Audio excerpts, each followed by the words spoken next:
Blood pressure বা উচ্চ রক্তচাপ রোগে ভুগছেন? তাহলে আজকের এই ভিডিওটি আপনার জন্য।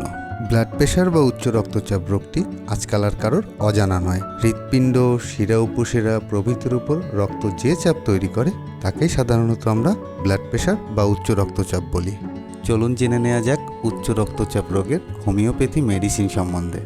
যে সকল রোগী ব্লাড প্রেশার বা উচ্চ রক্তচাপ রোগে ভুগছেন সেই সকল রোগী হোমিওপ্যাথি মেডিসিন কেলিফস অথবা নেট্রামিউর 6x অথবা 12x 2 থেকে 3 বড়ি গরম জলে মিশিয়ে দিনে 4 বার ব্যবহার করুন এবং এর পাশাপাশি ব্যবহার করুন সেফালান্ডা ইন্ডিকা মাদার ওষুধটি, যেটা 2 থেকে 3 মাত্রায় আধা কাপ জলে মিশিয়ে দিনে 3 বার নিয়মিত সেবন করলে ব্লাড প্রেশার বা উচ্চ রক্তচাপ রোগ থেকে চিরতরে মুক্তি পেয়ে যাবেন। আমার এই ভিডিওটি ভালো লেগে থাকলে একটি লাইক দিয়ে যাবেন। ধন্যবাদ।